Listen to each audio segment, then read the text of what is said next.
comenzar a agradecerles a todos por haberme recibido en este servicio y por todos los conocimientos que compartieron conmigo. Estuvo muy grata la rotación.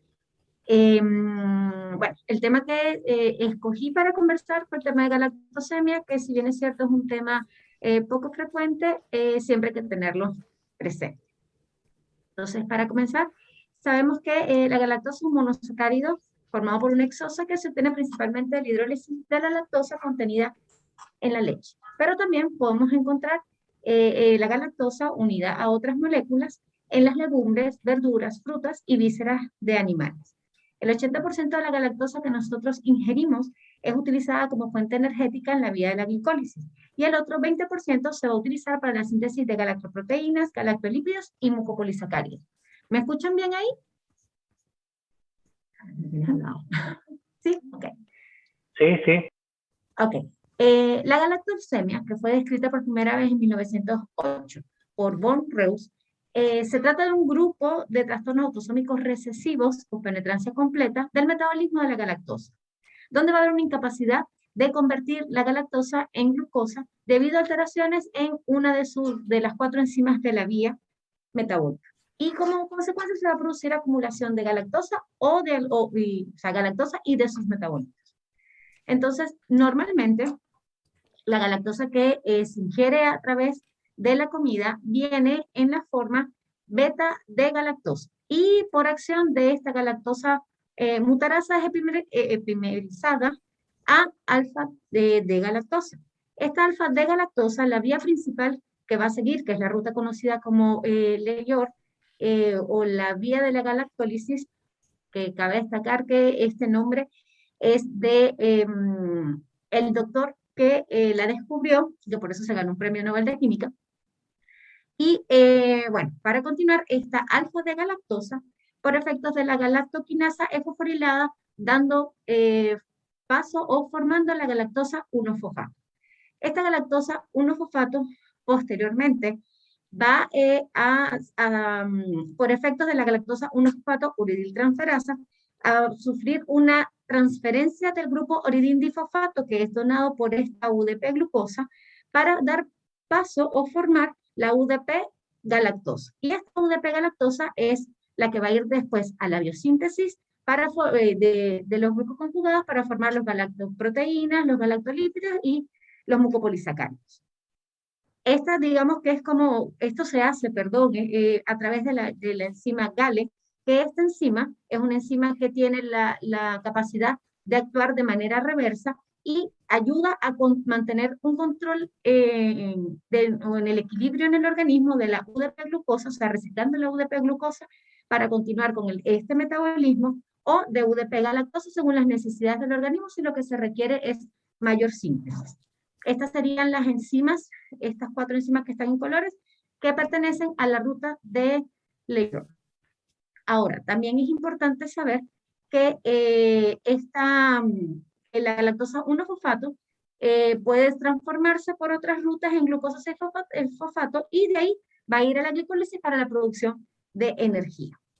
Ahora, esta alfa de galactosa tiene otras rutas también de metabolización, entre las que destaca por la importancia para esta patología la reducción por la aldosa reductasa para formar galactitol, que digamos que es el compuesto más importante en la patogénesis de una de las formas de galactosemia, porque es el responsable de la producción de las cataratas.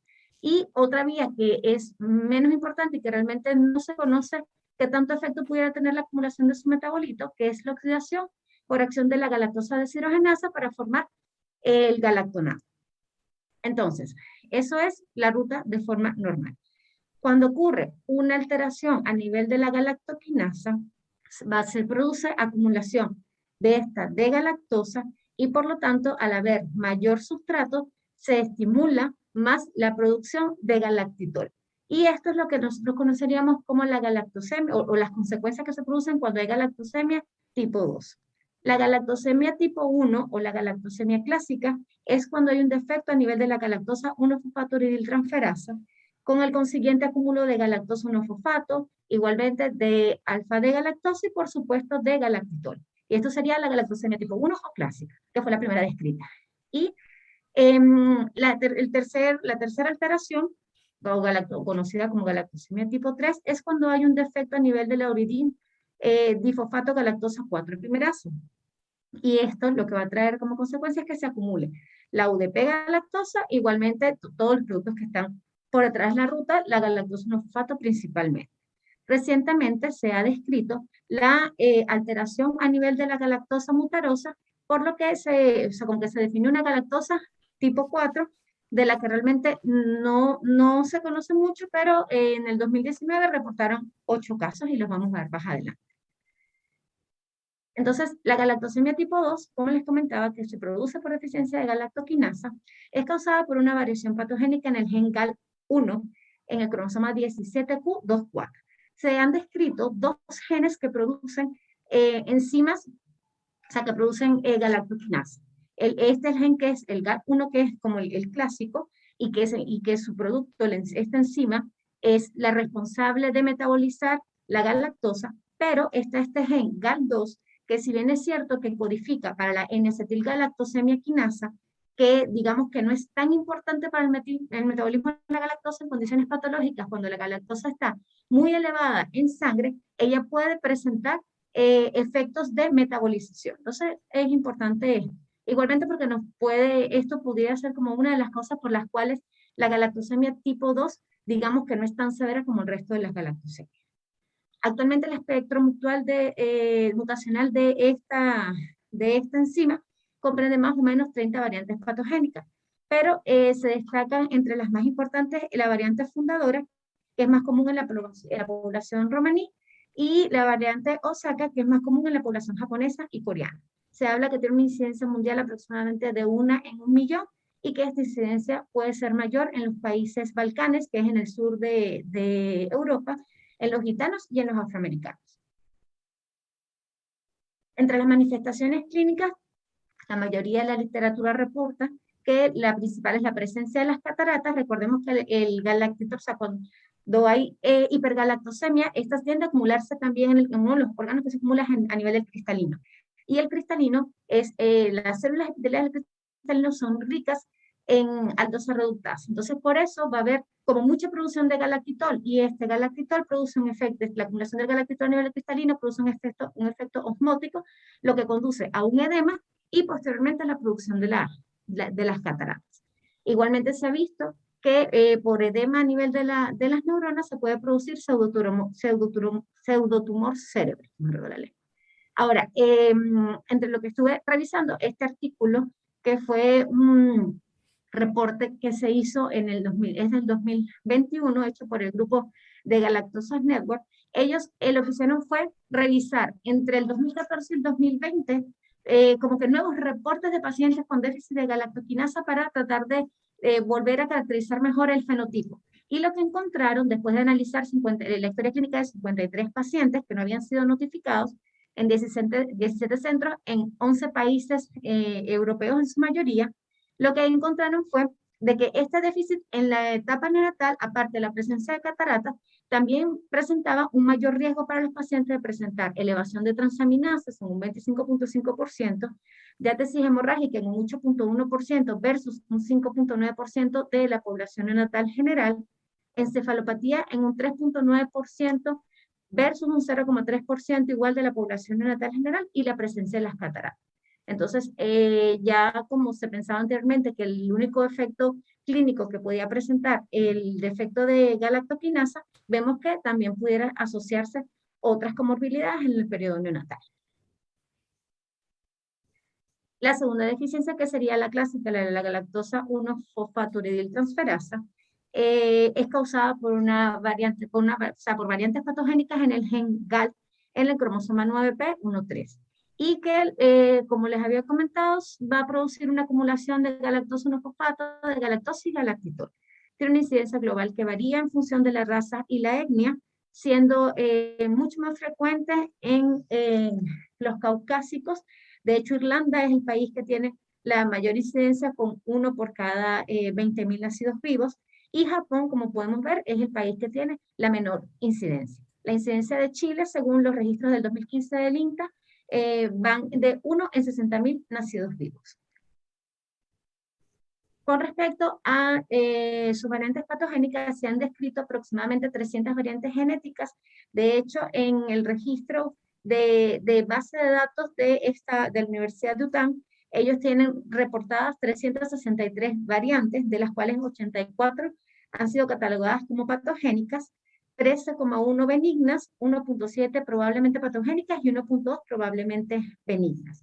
Y entre las patogénicas, las más frecuentes sería la Q188R, que se dice que es más o menos responsable de entre el 54 y 70% de los casos de galactosemia clásica, y la S135L, que es importante pero en la población afroamericana. Y esta variante, la N314D, que es la variante Duarte, que es la más frecuente en la población, pero que es una variante que en teoría no presenta mayores manifestaciones clínicas y está presente en un 5% de la población general en Estados Unidos. Ahora, según la función de la cantidad de enzima, la galactosemia clásica se puede a su vez como estratificar en 3 categorías. La clásica, la variante clínica y la variante bioquímica de Duarte, que es esta que les acabo de mencionar, donde principalmente en la clásica la actividad enzimática va a ser menos del 1%, es la forma que se presenta clínicamente más grave y que de no sospecharse e iniciar un tratamiento, digamos que inmediato, el paciente pudiera fallecer.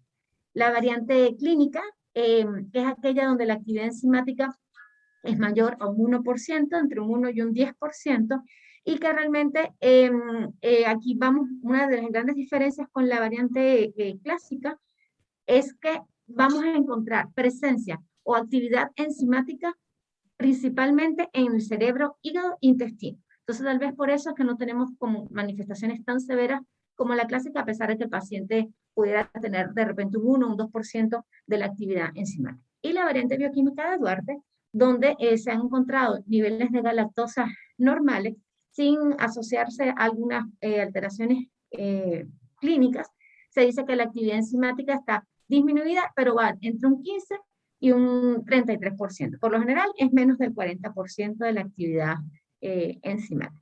Y que, como les comentaba, es la variante bioquímica más frecuente. Se habla de 1 en 4.000 recién nacidos vivos. Entonces, entre la forma clásica, como les comentaba, es la forma más severa. Por lo general son niños que van a nacer en buenas condiciones generales, adecuadas, estacional, asintomáticos, y que más o menos entre el tercer y cuarto día posterior a haber iniciado la alimentación, bien sea con lactancia materna o con fórmula de inicio, van a comenzar a presentar rechazo alimentario, vómito, pérdida de peso, ictericia, se va asociando deterioro del estado de conciencia hasta llegar al letargo, hipotonía, hepatomegalia, edema y ascitis. Con la exposición continua a la galactosa, estos pacientes pueden desarrollar un fallo hepático, diatesis hemorrágica, edema cerebral importante, tienen predisposición a presentar mayores infecciones por Escherichia coli, o sea, sepsis por Escherichia coli, pueden hacer acidosis hiperclorémica, falla renal, y si no lo sospechamos e iniciamos un tratamiento inmediatamente con la restricción o eliminación de la galactosa de la dieta, estos pacientes pueden llegar al shock y la muerte. Las cataratas pueden estar presentes o no al momento del nacimiento del paciente y pueden presentarse en días o semanas. Entonces, no necesariamente tenemos que esperar tener el paciente con cataratas como para sospecharlo en este periodo neonatal. O sea, el hecho de que no tenga cataratas el paciente no nos dice que no tenga una galactosemia. Con respecto a la variante Duarte, por lo general son pacientes asintomáticos y se detecta sobre todo en los pacientes donde la galactosemia está incluida en la pesquisa neonatal. Y realmente en estos pacientes se les sigue dando su alimentación y a la semana se le miden los niveles de aminoácidos si se mantienen normales o los niveles de galactosa o de galactosa 1-fosfato se mantienen normales, el paciente puede reiniciar nuevamente su alimentación habitual. Aunque la variante Duarte es bien discutida si se trata o no. Ahora, a pesar de que hagamos un diagnóstico precoz en etapa neonatal, instauremos una dieta que el paciente cumpla de manera adecuada con la restricción de la galactosa, se han descrito que para la galactosemia clásica existen algunas complicaciones que aparecen en edades posteriores, independientemente que se tengan o no se tengan buenos controles de los niveles de galactosa 1-fosfato y de galactosa como en general. Entonces, se ha visto que más o menos el 85% de los pacientes portadores de galactosemia clásica van a cursar con un defecto cognitivo y que esto es de aparición tan precoz como desde los 18 meses de edad. Déficit intelectual que puede ir de leve a moderado en un 45%, déficit del habla y del lenguaje en un 90% de los pacientes, y con el tiempo, entre un 10 y un 20% de estos pacientes van a ir desarrollando trastornos extrapiramidales que van a incluir desde una ataxia grave que se va haciendo progresiva, temblores finos, dismetría y distonía. Las cataratas pueden aparecer en el transcurso de toda la vida, por eso es importante que los pacientes mantengan una dieta con restricción de galactosa, y que en teoría estos pacientes, muchos responden con la eliminación de la galactosa o la disminución de la galactosa en la dieta, pero hay unos que incluso con estas dietas pudieran desarrollar las cataratas. Entre la osteopenia y la osteoporosis prematura también se ve frecuentemente, y bueno, sabemos que estos pacientes, una de las restricciones que se hacen es la leche, y que los productos derivados del lácteo son la principal fuente de calcio y de vitamina D. El retraso del crecimiento generalmente se ve entre la infancia y la adolescencia, y otra complicación bien importante es el hipogonadismo hipogonadotrópico, que va a producir insuficiencia ovárica primaria en las mujeres en un 79.9%, y la menopausia prematura.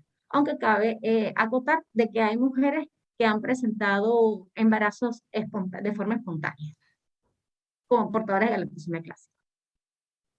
La tercera enzima entonces, o la tercera tipo de galactosemia, es la deficiencia de la uridindifosfato galactosa 4-epimerasa.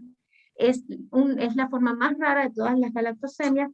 Realmente el diagnóstico no es tan fácil de hacerlo, y ella no cuenta con un tratamiento definido.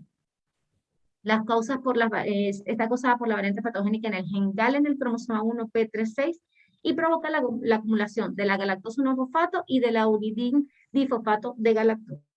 Se ha descrito dos formas de presentación. Una presentación periférica, donde el deterioro de esta enzima se limita a los glóbulos rojos y los glóbulos blancos circulantes, pero en el resto de los tejidos la actividad enzimática es normal. Por lo tanto, no vamos a ver en estos pacientes alteraciones bioquímicas importantes, y estas son las variantes patogénicas más importantes que encontré. Y el otro tipo de presentación es la deficiencia de epimerasa generalizada, donde aquí sí hay un déficit a nivel de los glóbulos rojos de los fibroblastos en todos los tejidos del organismo, y realmente la presentación clínica de ella se parece a la galactosemia clásica. O sea, por eso es que es difícil realmente diagnosticarla, porque los cuadros clínicos son más caros, y claro, uno piensa en lo más frecuente, que es el déficit de la GAL. Y recientemente, como les comentaba, desde el 2019, que se reportaron en Japón 8 casos de niños no emparentados de padres no consanguíneos japoneses, los 8 niños con este déficit de galactosa mutarasa. ¿Perdón? Con este déficit de galactosa mutarasa, que se ha visto que es una variación patogénica en el gen GAL, que está en el cromosoma 2p22, y que estos pacientes presentaron todos en etapa neonatal elevados niveles de galactosa y de galactosa 1-fosfato. 2 de los pacientes, como que el motivo por el cual se llegó al diagnóstico, como que debutaron con colestasia transitoria en la infancia. 2 tuvieron derivaciones portosistémicas que retrocedieron espontáneamente. 2 niños tuvieron cataratas que se diagnosticaron a los 7 y a los 9 meses respectivamente, y un paciente tuvo una transaminasas hepáticas elevadas de forma transitoria. Ninguno de estos pacientes presentó síntomas gastrointestinales ni disfunción hepática grave, y según lo que refiere a la literatura, todos tuvieron un crecimiento y desarrollo normal. Se han examinado 66 variantes para el gen GAL por métodos de expresión de células o función enzimática, y de esas 66 variantes, 29 fueron clasificadas como patogénicas porque tienen una expresión de proteína nula o débil, 5 como probablemente patogénicas por una baja expresión de proteínas o baja actividad enzimática, 32 variantes como benignas, de las cuales 30 tenían actividad enzimática normal y 2 tenían una actividad enzimática leve reducida. Se habla que la incidencia global es de 1 en 228.411 pacientes, que la frecuencia de portadores globales es de 1 en 239, pero que en las poblaciones africanas y japonesas hay una frecuencia de portación mayor. Entonces, para el diagnóstico, lo principal es tener la sospecha clínica ante un neonato que esté en condiciones clínicas delicadas o un paciente que presente, no necesariamente un neonato que presente cataratas bilaterales. Entonces, lo principal es la sospecha clínica para poder solicitar los exámenes que nos puedan orientar a la presencia de esta patología, de hacer la detección de las concentraciones elevadas de galactosa 1-fosfato en los glóbulos rojos, la actividad enzimática reducida en glóbulos rojos o la determinación de las variantes patogénicas. Son los tres tipos de métodos que podemos utilizar para confirmar el diagnóstico. Entonces, podemos ver que en los recién nacidos, según el déficit de la enzima, esto pudiera ser como un poquito orientador, mientras que como para sospechar más o menos en qué enzima pudiéramos pensar. En todos vamos a tener niveles de galactosa elevada, pero de la GAL, vamos a ver que en el déficit de galactoquinasa y en el déficit de la UDP epimerasa, realmente la enzima va a estar normal y obviamente va a estar solamente disminuida cuando estamos hablando de la galactosemia clásica.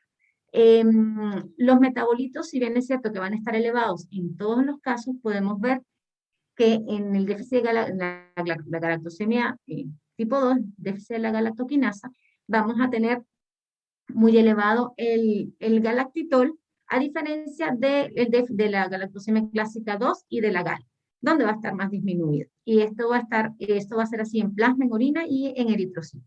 Y los diagnósticos definitivos, pues obviamente midiendo la actividad de las enzimas a nivel de los eritrocitos, se pueden medir también en los fibroblastos, en las células hepáticas, y ahí principalmente son como los sitios donde se mide.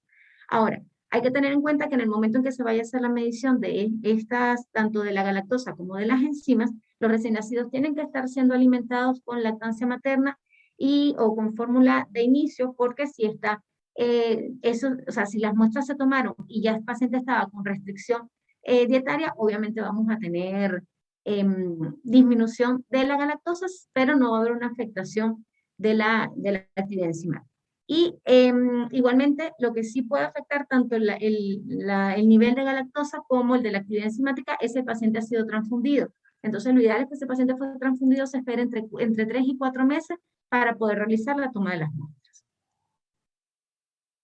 Lo ideal de todo esto sería que todos recién nacidos o sea, tuviera una pesquisa neonatal para galactosemia, pero bueno, sabemos que en este momento no es protocolo en Chile, y que el CEDINTA se pudiera mandar la muestra en caso de que tengamos sospecha, mandamos la muestra de papel de filtro y que por métodos fluorométricos se va a cuantificar la galactosa o la galactosa 1-fosfatidil transferasa, y esto nos va a servir para hacer el diagnóstico de una galactosemia clásica. Y con respecto al estudio molecular, sabemos que aproximadamente logra una eficiencia diagnóstica de hasta un 96%, y estos son los genes que podríamos conseguir haciendo el panel de Invitae, donde vemos que están las 4 enzimas principales causantes de la galactosemia. También podemos hacer un diagnóstico prenatal en aquellos pacientes que tengamos los antecedentes familiares, haciendo cuantificación de galactitol en líquido amniótico o valoración de la actividad enzimática en las vellosidades coriónicas o en amniocitos cultivados. Para el tratamiento, cuando tenemos la sospecha en los pacientes de galactosemia clásica, que por lo general están en condiciones críticas, de inmediato debemos eliminar la galactosa y la lactosa de la dieta. Incluso los que les había comentado, no hace falta que, o sea, que tengamos que mantener al paciente con la dieta para poder tomar las muestras, porque si bien es cierto que el nivel de galactosa se va a afectar, el nivel de la enzima no se va a alterar. O sea, lo ideal es suspender inmediatamente el suministro de lactosa y galactosa en los pacientes iniciar con el apoyo de fórmulas de soya, que actualmente en Chile no hay fórmulas de soya disponibles, pero hay otros países donde todavía se encuentran. Lo ideal es, lo que nosotros utilizamos, es utilizar fórmulas elementales, dado que las fórmulas que tienen hidrolizados de caseinato y de proteínas del suero pueden contener trazas de galactosa. Y se recomienda que estas fórmulas igualmente sean en polvo para disminuir la probabilidad de que tengan pequeñas trazas que se pueden encontrar en las fórmulas premezcladas. Para el tratamiento de la deficiencia de la galactoquinasa o galactosemia tipo 2, el inicio precoz de la dieta se ha visto que disminuye la presencia de cataratas. Normalmente estos niños pudieran tolerar pequeñas cantidades de galactosa provenientes de verduras y leguminosas, y que estas dietas ellos deberían de seguirlas de por vida, porque siempre va a estar el riesgo presente durante toda la vida de presentar cataratas. Para la galactosa y el galactitol urinario pudieran ser importantes como para mantenerlos en el seguimiento y tratar siempre que los valores se encuentren por debajo de 140 milimol por mol de creatinina de galactosa y por debajo de 31 milimol por mol de creatinina de galactitol. Aunque también la literatura reporta que estos metabolitos en orina para el seguimiento de las galactosemias es como un poco controversial y que no son como que de gran utilidad. Entonces está ahí como que podrían. Con respecto al tratamiento de la galactosemia clásica, anteriormente se hablaba de una dieta de restricción de galactosa donde los pacientes podían consumir alimentos que tuvieran menos de 5 miligramos por 100 gramos de galactosa. Sin embargo, la última recomendación del 2017 lo que refiere es que se eliminen todas las fuentes de lactosa y galactosa de los productos lácteos, pero que se pueden permitir el aporte proveniente de otras fuentes como verduras, frutas y legumbres, siempre y cuando estas contengan menos de 25 miligramos por 100 gramos de alimento. Realmente, como se lo he dicho en oportunidad, la idea es mantener la restricción durante toda la vida y que se habla, esa es como la recomendación general. Sin embargo, hay autores que refieren que esto pudiera ser muy controversial porque con la edad se tiende a disminuir la producción endógena de galactosa y esto hace que se genere un aumento de la tolerancia a la ingesta de la misma. Se desconoce cuál es el mecanismo por el cual esto se pueda producir. Ahora, también se desconoce la cantidad exacta mínima que deberíamos de ingerir para no producir una toxicidad por galactosa. Se desconoce cuál es la tasa de síntesis endógena y probablemente esto sea como muy variable de paciente a paciente, y también la biodisponibilidad de la galactosa proveniente de los alimentos. Entonces, todas estas cosas pues hacen pensar que realmente será necesaria una restricción, que se hacer tan estrictos con la restricción de galactosa, y más viendo que a pesar de que tengamos una dieta restringida, vamos a tener algunas complicaciones que no son capaces de evitarse con la dieta, y que dietas muy restringidas de galactosa también pueden producir alteraciones neurológicas por esta disminución de la producción de mucopolisacáridos, glicoproteínas que son importantes o galactoproteínas que son importantes para la formación de las membranas de la membrana hialina en las neuronas. La dieta restringida me va a resolver el síndrome neonatal, pero no me previene las complicaciones crónicas.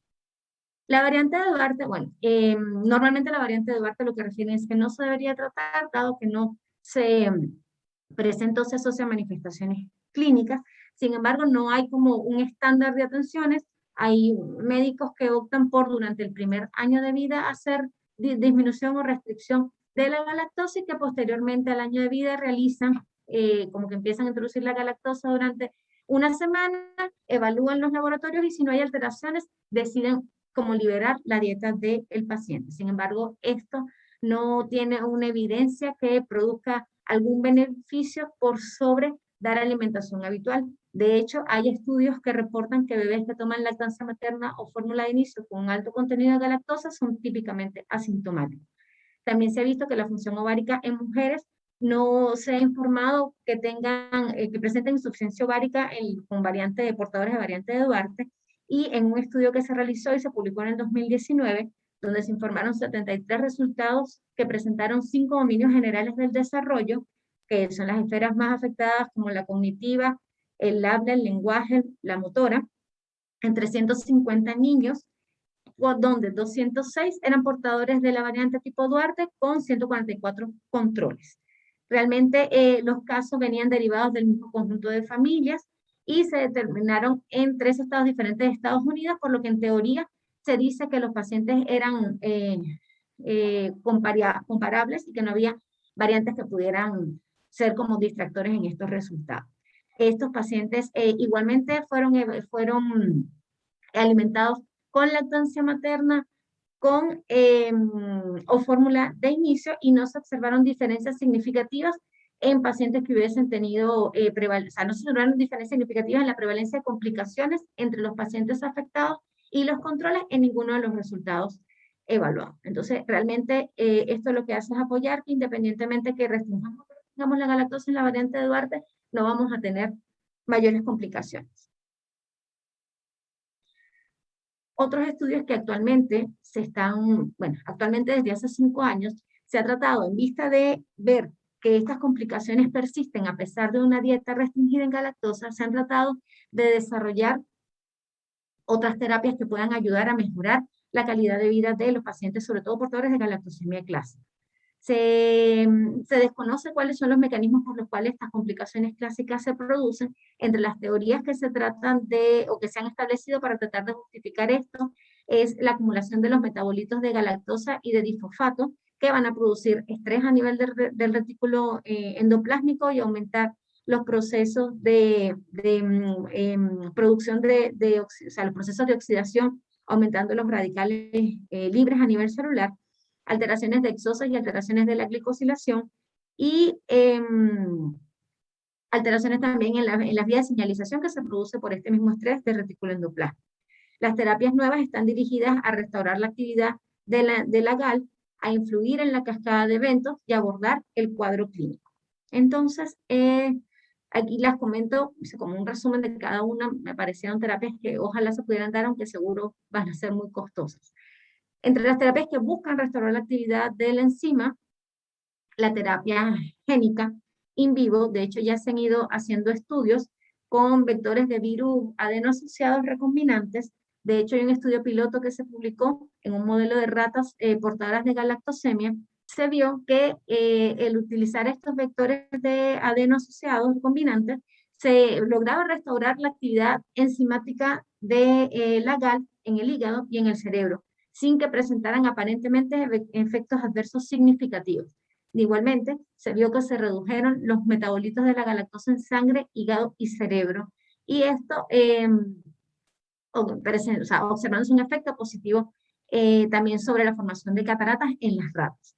Realmente, bueno, todavía queda mucho por investigar, hay que ver realmente el efecto, la seguridad y eficacia de estas terapias en humanos, pero aparentemente en ratas ha dado buenos resultados. La terapia de ARN mensajero, administrada sistemáticamente en trastornos metabólicos, también ha demostrado que puede proporcionar una expresión proteica, pero una de las cosas que pudiera ser vista como una ventaja es que depende, o sea, la proteína que se forma, obviamente, depende, para que mantenerla en el tiempo, tiene que ser administrada frecuentemente esta terapia. Esto pudiera de repente aumentar un poco los costos, pero la ventaja es que en caso de que el paciente llegase a presentar alguna complicación, al suspenderla simplemente ya no se produciría más esa proteína y en teoría no traería mayor complicación al paciente. También se ha visto que tiene un bajo riesgo de mutagénesis insercional. Ahora, el enfoque que se está explorando actualmente para la galactosemia clásica es utilizar nanopartículas lipídicas como el sistema de administración de este ARN mensajero. Y aparentemente lo que refiere el artículo que estaba leyendo es que los resultados en ratones han sido prometedores y que pudiera ser una terapia potencial para el manejo de la galactosemia clásica. El uso de fármacos chaperones, que son moléculas que se van a unir específicamente a sus objetivos, rescatando variantes específicas de proteína, facilitando el plegamiento y tráfico intracelular y aumentando tanto la estabilidad como la actividad celular y previniendo la degradación prematura de estas proteínas. Las ventajas del uso de estos fármacos es que pudieran ser bajo costo de síntesis, tener o contar con la opción de la disponibilidad oral, con una amplia biodistribución y con un peso molecular bajo, lo que podría permitirle cruzar la barrera hematoencefálica.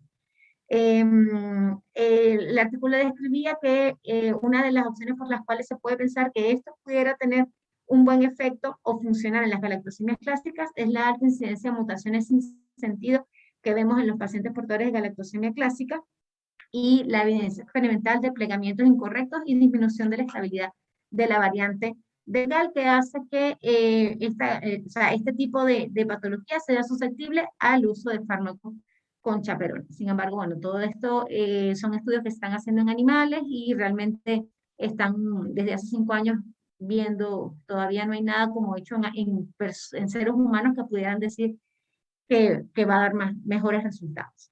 El otro punto también donde están enfocadas las terapias es influir en la cascada de eventos, aunque sabemos que esto por lo general va a intervenir en un punto de alguna complicación, pero no va a tratar las manifestaciones clínicas completas. Desarrollándose inhibidores de galactoquinasa, planteando que la acumulación de galactosa 1-fosfato es una de las principales complicaciones que vemos o causante de las complicaciones que vemos en los pacientes con galactosemia clásica y que tal vez al inhibir su formación pudiera presentar, o sea, pudiera haber una modificación del fenotipo bioquímico y tratar de comportarse más como una galactosemia tipo 2. Y con respecto a los inhibidores de la aldosa reductasa, recordemos que la aldosa reductasa es la enzima que se encarga de reducir la galactosa a galactitol y que en aquellos pacientes portadores de, o sea, de una galactosemia clásica, al administrarle también inhibidores de aldosa, vamos a hacer que se disminuya la producción de galactitol y con esta la aparición de catarata, o igualmente para tratar a los pacientes portadores de galactosemia tipo 2. Y este inhibidor de aldosa reductasa actualmente está siendo desarrollado por una biofarmacéutica. Así que a lo mejor en algunos años pudiéramos tener resultados.